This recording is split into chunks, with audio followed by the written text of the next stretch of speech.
Sangbonani, good evening, Dumalang, and welcome to the Tuesday edition of the Private Property Podcast. I'm your host, Zama Khumalo. It's episode 166 of the Private Property Podcast, and it's a pleasure to have you join us if it's the first time that you're joining us. Welcome to all our Facebook, YouTube, and Instagram viewers.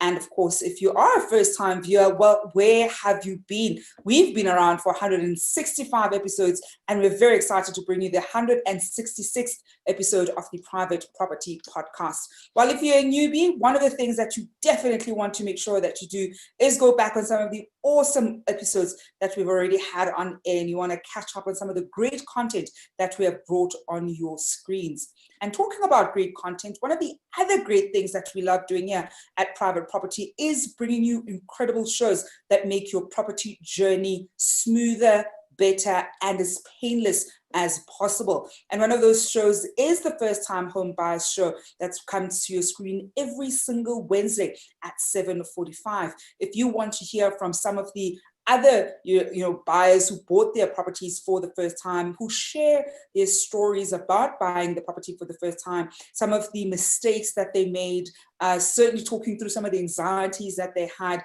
then you definitely want to make sure you tune into the First Time Home Buyers Show with S.C. Clarkson every single Wednesday at 7:45.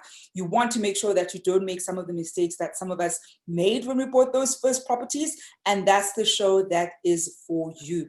Another show that we have here on Offer and Private Property is the Farming Podcast. So for those of you who've got green fingers, perhaps you've got farming or agricultural ambitions, you want to make sure that you tune into that show, regardless of whether you're thinking of small scale, big scale, crop farming, perhaps livestock farming, it doesn't matter. That is the podcast that covers all of your farming needs. And that, of course, comes to your screen every single Tuesday and Thursday at 1 p.m. So do make sure that you set those reminders and watch that show. And you probably think, look, there's so much already on the plate for during the week. We don't forget about you over the weekend. We're bringing you the Developers Show with Chad, who is incredible. He gets to speak to some of the country's best developers, where we profile some of the country's, greatest and really elegant estates that the country has on offer. So do make sure that you tune into the Developer Show over the weekend, and make sure that you get a better sense of the kinds of estate that you can potentially move into.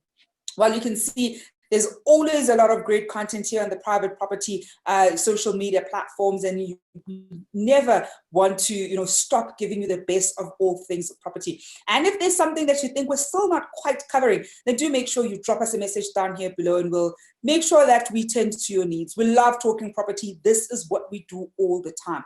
And if you want to continue the conversation, we are available on our social media platforms. Make sure that you hit us up right here on Instagram, on YouTube, or on Facebook. You can also contact me on my own Twitter account on @zamantungwa_K. Now we're talking about something this evening that I know a lot of us tend to sometimes not talk about too much. I mean, I think one of the big things is when we think about the emergence of property and property almost in its entirety in tech. We've had a few episodes where we look at that, but this evening we're exploring that slightly deeper, because we already know that this is where the world is going. When you look at any sector, it doesn't matter which sector it is, tech is going to increasingly play a bigger role within that particular sector. And so that is something that we're going to be exploring this evening. We're looking at navigating trust and tech in the building industry efficiency. And I'm joined by Raeef Meyer, who's the CEO of E-Fficiency. Good evening, Raeef, and thank you so much for joining us. Good evening, Zama, and thanks for having me.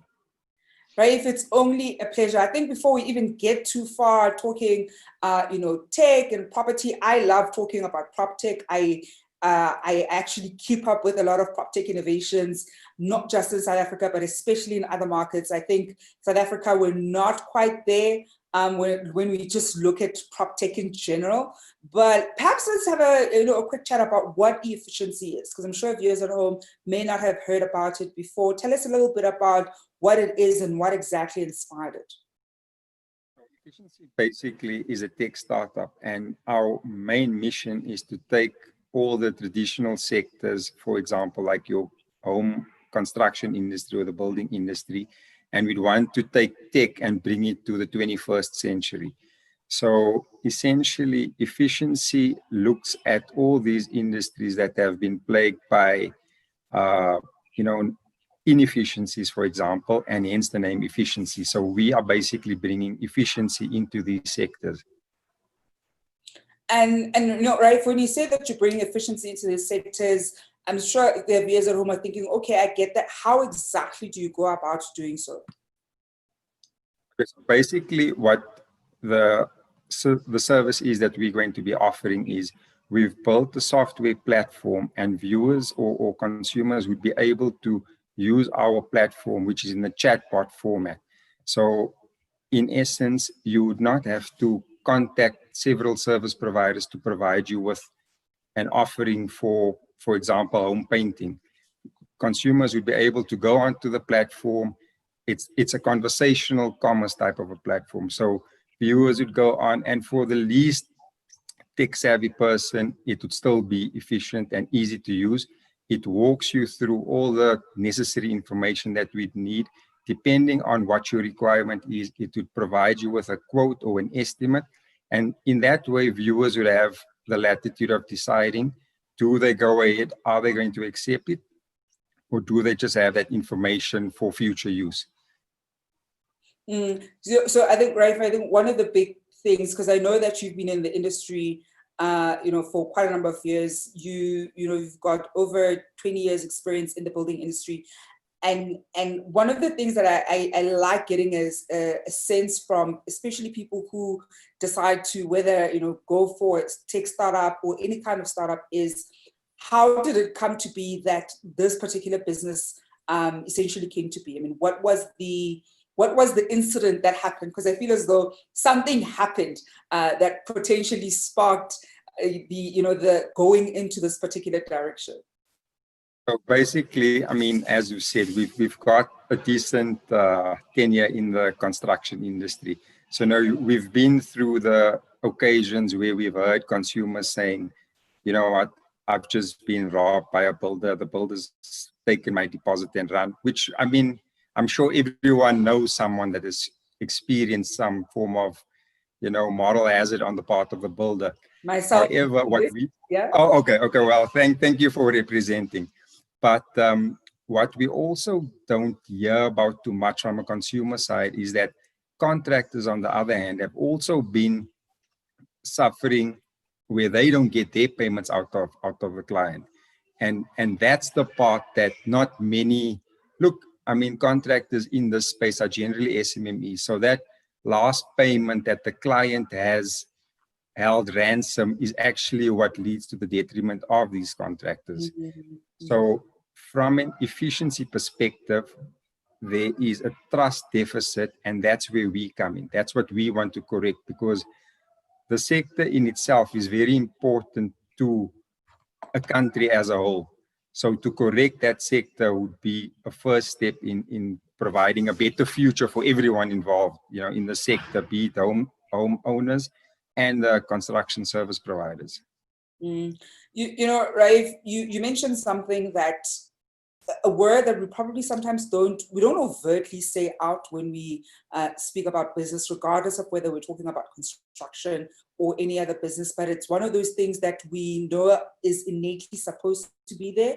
And that word is trust. You know, I think you want to trust that if a service provider says they're going to do X and you've agreed on a price, and the payment plan, you both parties want to trust each other that we're both going to ensure that we stick to our end of the bargain. But that doesn't, unfortunately, always go that way. And the fact that that's a word that's already said out front, because I think oftentimes, almost across different sectors, we don't use that word. It's implied because of the nature of business, and I suppose the way that we kind of go about living our lives. I think when you look at your offering and the nature of how the builder or contractor and client relationship typically tends to be, why would you say that trust is an important part of that relationship? So important that we actually have to use that word trust, as opposed to using all kinds of legalese and making sure we have contracts and all these things, because we can mitigate it by just saying have a contract in place is what we do. But essentially here you've come as efficiency, and you're even using that word trust in this particular context? Why would you say it's so important for us to have that and have it being set up front for both parties in a relationship of that nature?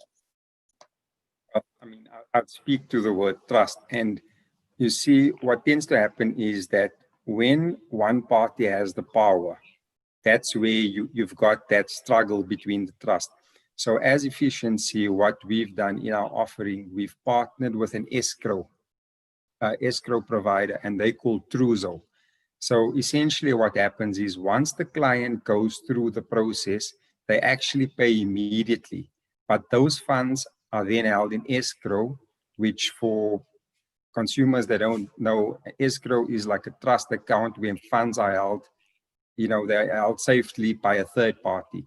So none of the service providers would have access to those funds, but similarly, the client doesn't have, they don't have that carrot to be dangling to the contractor, because that's essentially where the problem comes in. So from the client's perspective, the funds have been released, but as a peace of mind, the contractor has not received those funds. But from a contractor's perspective, the client no longer has the ability to basically dangle that carrot and extend and extend. And I mean, unfortunately, our smaller service providers get exploited, but because of the dependency on that funds or the cash flow, they have to dance to that music. So with this solution, the escrow keeps those funds until the client has signed off that they're satisfied. Once they're satisfied, then those funds are actually released to the service provider. So on both parties' side, it's all about just the promise that was created from Efficiency side. And on the client's part is that once they're happy, the funds will be released to the service provider. Perhaps, Raeef, I'm certainly interested in the logistics and the mechanics of how then Efficiency would work, especially as you've explained that there's the money would go to a third party, especially when you're dealing with slightly smaller contractors or service providers, because you tend to find that their cash flow is probably not as well managed as some of the bigger contractors, which sometimes is part of the problem, as you've pointed out, that sometimes that's actually primarily part of the problem. So one of the things is I'm interested to find out let's say the flow of the money, especially where the material is concerned, because I think oftentimes I've been in situations where things get slightly blurred between funds that go towards material and funds that are going towards labor. And depending on the kind of contractor that you're working with and their level of, let's say, how professional they are or how systematically professional they essentially are, you'd find that the admin varies, with other ones that have kind of systemized everything and professionalized everything. You're able to get everything, a nice breakdown, hourly rate and whatnot, whereas with others, it's the labor cost is kind of a moving cost a little bit. And I'm sure a lot of viewers at home have experienced this. There's a wide variety of different kinds of contractors that we've typically worked with. And I think it is one of those things, especially when you're doing a home project. I think it's obviously very different once you go into, commercial projects, but certainly for a lot of us who do a lot of home projects, home renovations, perhaps you're just doing a small renovation, whether it's in your primary residence or your rental unit, you do tend to find that sometimes you've just got this guy who was referred to you by somebody. They say, this is my labor doing tiles, or I'll charge you 1,000 rands. And so then you kind of put down a deposit. He'll start first day, second day. Next thing you know, this was meant to be a 3-day thing. You're 5 days in, he starts disappearing. So how do we then kind of differentiate between, I say, the labor component and the material component? Because essentially the material must be bought and used. And obviously then labor, you decide with the service provider whether it's being paid, at which point is it being paid, and how those funds are essentially dispersed. So perhaps just talk to us a little bit about the mechanics of how Efficiency works. Okay, so basically, let me first start by the type of service. We call them service partners that we'd be using. So every one of the service partners would generally be of a more established, systematic company. And the reason is for exactly that. I mean, we are trying to offer a premium service to a premium client. And I put premium in inverted commas because premium doesn't necessarily mean that you want to pay an arm and a leg. But what it means is that you value the user experience more than the actual service. So those are the needs and wants that we want to address. And in doing so, we need premium service partners. So all of our partners would generally be coming from the home insurance type industry. And by nature, they would need to have certain requirements to be on those home insurance company panels. So one of the peace of mind items, I'd like to call it, is that a mandatory insurance cover would be there. You know, I'm sure, I mean, seeing that you are the test today, I'm sure you've experienced something where the guy comes out for tiling, but he breaks something else, you know, and the only thing you hear from him is like, I'm sorry, or askis, you know. So in our instance, we've got mandatory insurance cover. And the reason is not because we want to have this fancy insurance cover, but it's just so that the homeowner knows whatever happens, they've got a 5 million rand cover that would reinstate anything that has been damaged. I think, look, as we are all human, anything can happen, but it's what you do after that. And that's why we have made it compulsory. It's not to exclude people, but what we're trying to do is the industry as a whole has a stigma attached to it that we need to correct. And I think by creating these professional service partners, it's going to be easy for a consumer to judge between, I mean, I wouldn't want to say a Hong Kong, but basically like a proper company, because that's essentially in defense of consumers, they don't know much. I mean, if a guy puts on a board, I'm a painter, I mean, sure as well, you know, he's got a roller, that's what the painter's supposed to have. So on our part, we won't just say, Zama, there's painter A, go with him. We will say, you want a painting exercise, we don't split it in terms of material and labor. So when you go on efficiency system, you'd actually get a complete quote. So that quote then includes labor, material, and everything. If you've paid your 10,000 Rand for the service that you've booked, whether it costs efficiency 20,000 Rand, that has nothing to do with you. The responsibility is on efficiency to get your service delivered for the price that was paid. And I think that's a big thing from a consumer side, because, you know, the guy starts out telling you it's going to cost 1,000 Rand, but then eventually 20,000 Rand later, you realize that it was $1,000. Yeah, look, Raeef, I mean, I'm half smiling in the background because I've been there. I know a lot of us at home, or a lot of the users at home, have probably found themselves in those situations where you bring in, you know, a contractor, they go through the place, you say, this is what I'd like, and they draw up a quote for you, and, you know, they'll tell you material is going to cost, and they'll say it's roughly this amount, their labor is going to be this amount, and you think, well, that's well within my budget. And lo and behold, you know, whether a week in or whatever, you know, period of time, depending, of course, on the nature of the project, the costs start escalating, you know. And I think the reality, and as you're saying, right, not a lot of consumers understand this stuff. You know, when you get somebody who says they're a painter or a plumber or any kind of service provider that's in the, you know, built environment or in the property sector, you want to trust that they have the skill to firstly just do what they say that they're going to do, and also then do it on cost, on time, and on budget. And unfortunately, that's not the experience that so many of us at home have. I want to hear from you at home if you've encountered you know, a service provider, whether it's a builder or any kind of contractor, when you're doing your home renovations or building your home, who didn't give you the service that was promised, how did you go about dealing with that particular matter?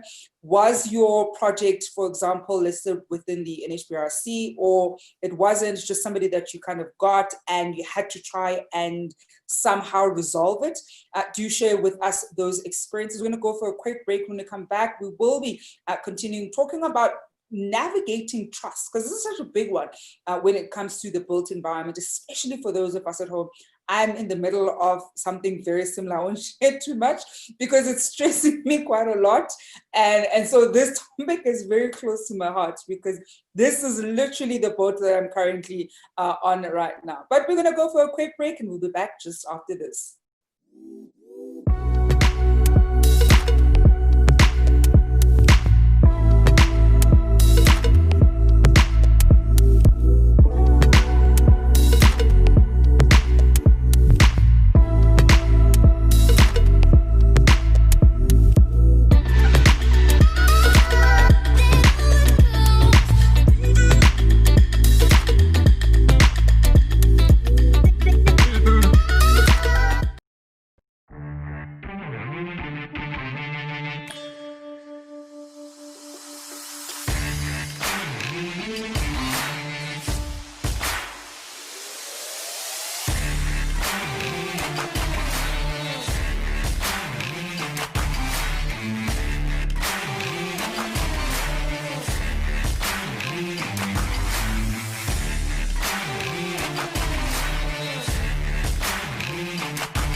Welcome back to episode 166 of the Private Property Podcast. I'm your host, Zama Khumalo. It's a Tuesday edition of the Private Property Podcast, and we want to hear from you. We're talking about navigating trust and taking the building industry efficiency, and I'm joined by Raeef Meyer, CEO of E-Fficiency.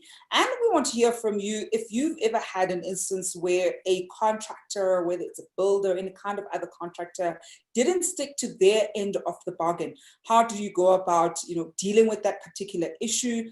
And what was the scale of the project? Because I think sometimes, it might be a small, maybe you're just renovating, your bedroom, so it wasn't too big, but sometimes you're probably doing an almost complete sort of overhaul at home, which can be very daunting in the event where you end up having your contractor standing you up or not sticking to their end of the bargain.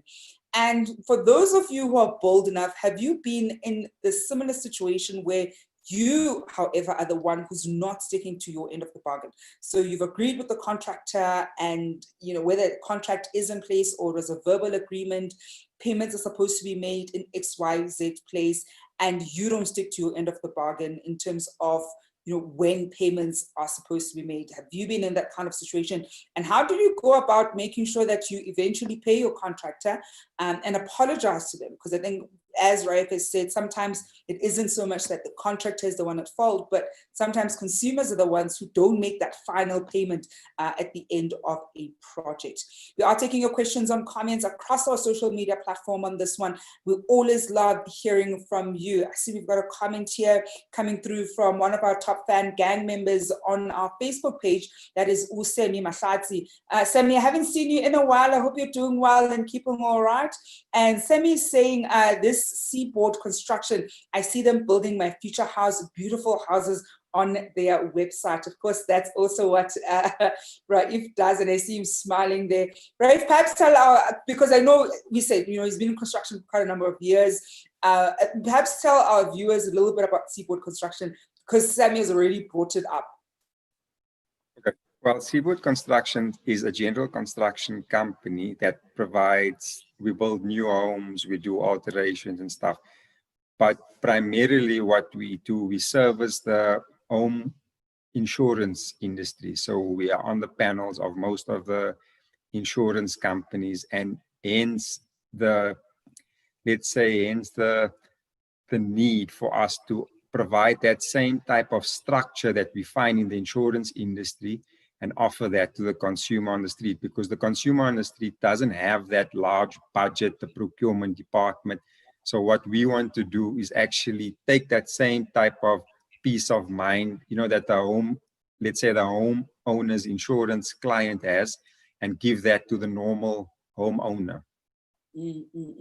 No, when you look at efficiency, Raeef, I mean, what would you say your value proposition is? I mean, I know of one service provider that does something almost, and I say almost because it isn't quite actually similar to what efficiency does, but not really. So if you look at kind of your, the field, would you say you have very direct competitors? At the top of my head, only one kind of comes to mind, but even they are not quite doing it the way that you're doing it. If anything, it's a safe way to find a contractor that's being vetted and payment is via their portal. So that's probably about as far as that service goes. And there isn't any other thing. So you already know that if you want a plumber, this is a plumber, they've been vetted and they know that they have that skill set.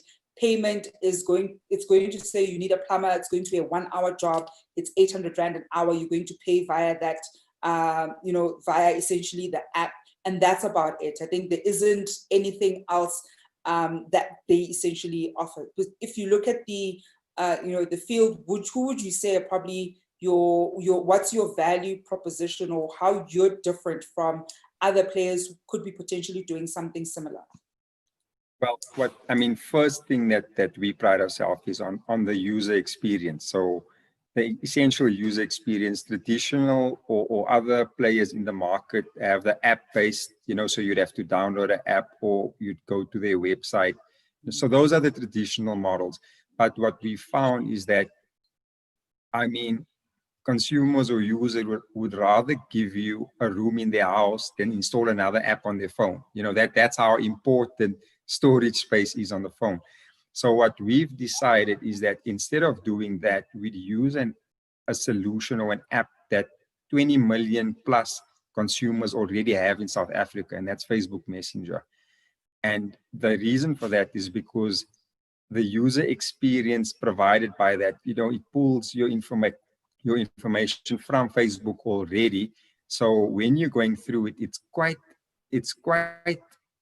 enjoyable. You can use all these type of animations, and I think that's what users want. A static website sometimes can become a bit much, whereas the user experience that we're providing is more interactive, and it depends. Like, your user experience could be different to mine. It acknowledges you by name.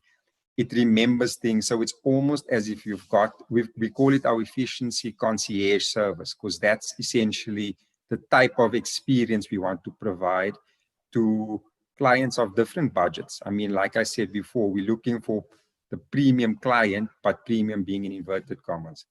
And then another benefit we have is the third party or the escrow service, where the client has already parted with that funds. The contractor has not received that fund. So we create that peace of mind.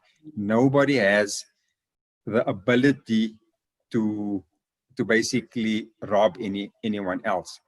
And I'm not saying that we're not going to have any problems or any issues, but there are measures in place to mitigate these, and to essentially, whoever has the merit, be it the contractor or the client, those would be the ones that would be favored or awarded the decision.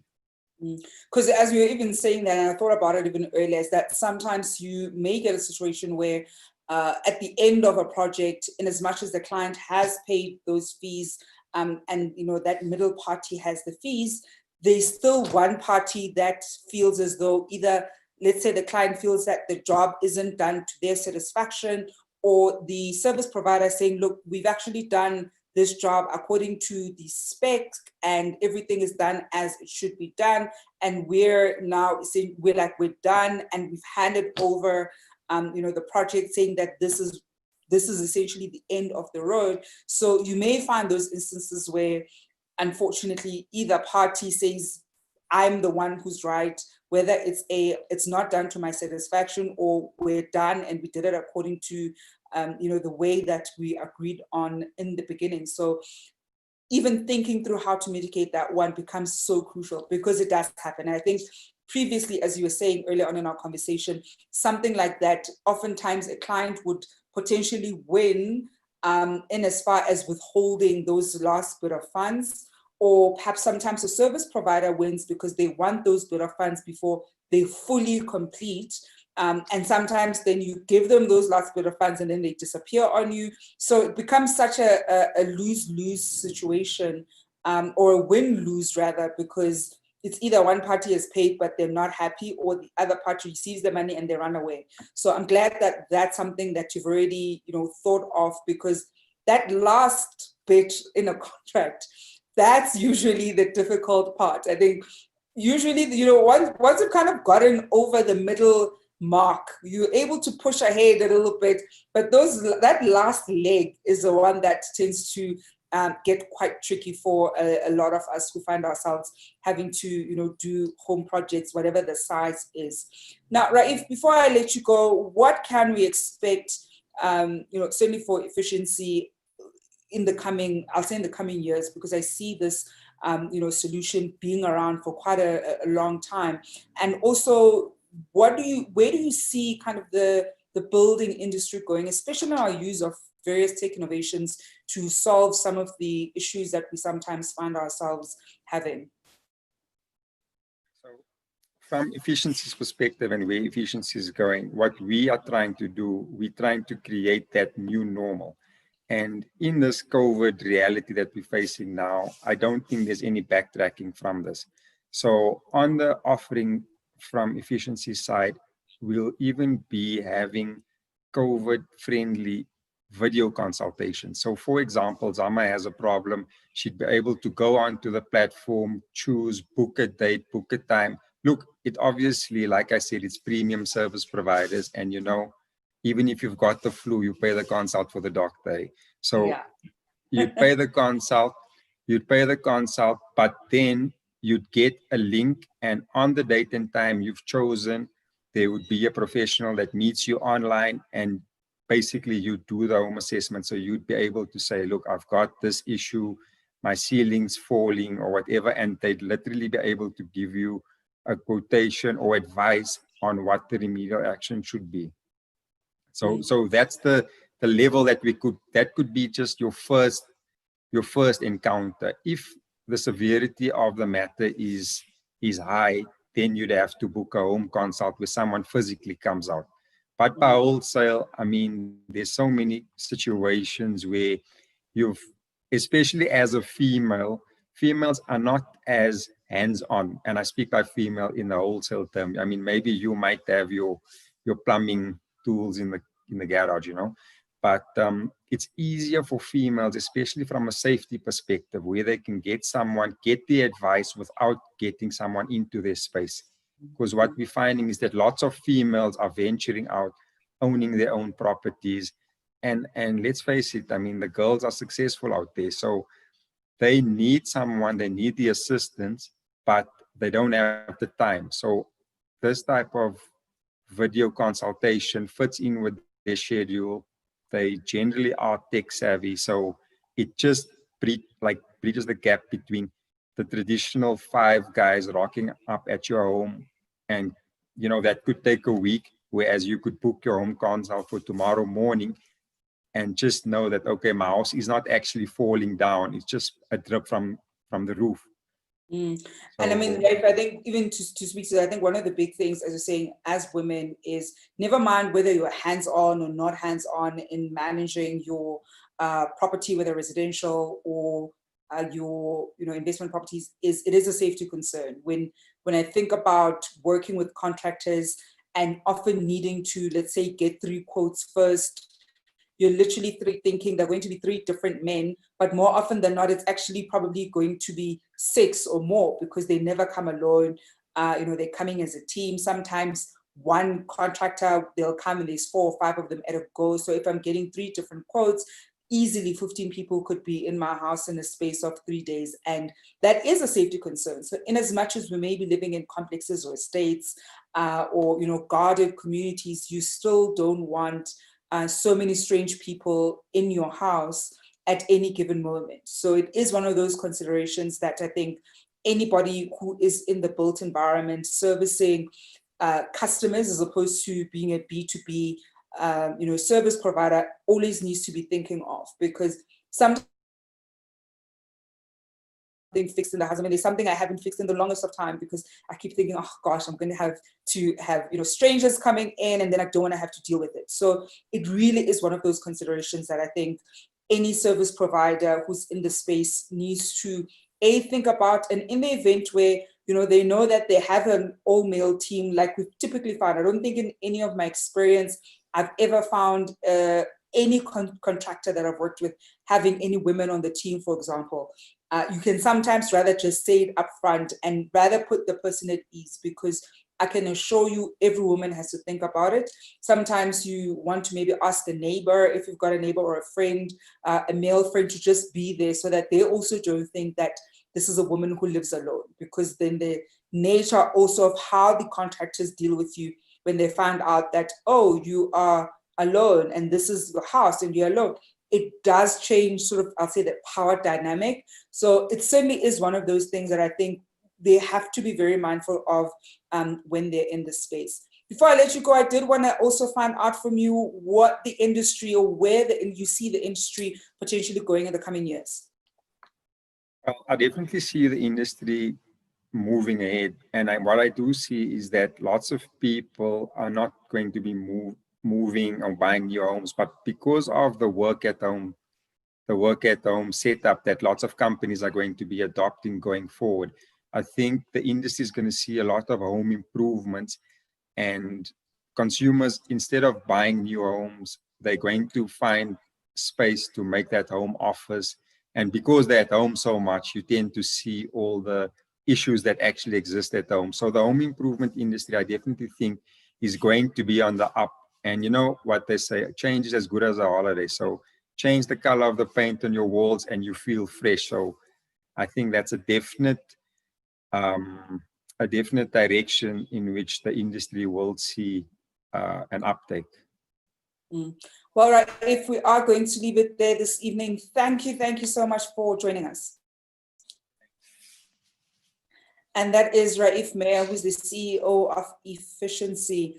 And that's it from myself, Zama, and the rest of the Private Property Podcast team. It has been a pleasure to be with you this evening. Remember, we're back on your screen tomorrow evening at 7 p.m. I will not be coming alone tomorrow. It's going to be the Wednesday edition. So as we always do on Wednesdays, we're going to be having somebody from the ABSA Home Loan team.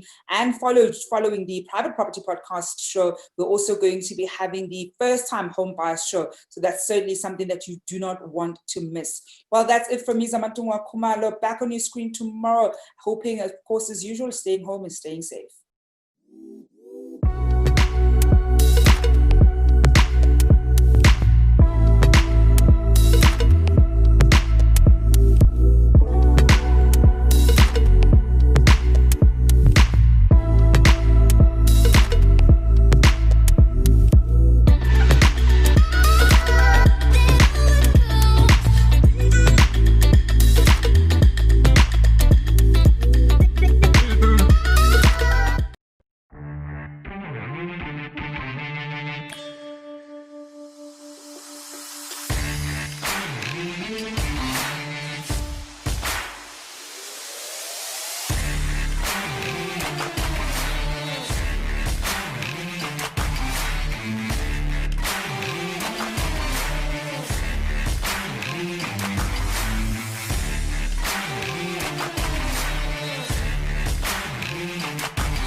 Hi, I'm Jared Siegel. I'm a local restaurateur and the owner of Jared's Espresso Bar and Eatery in Sea Point.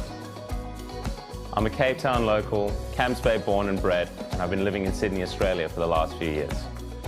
Living abroad, I've always been drawn to the mother city, and I've recently decided to come back home. Taking lifestyle factors into consideration, Bantry Bay has been the perfect fit for me.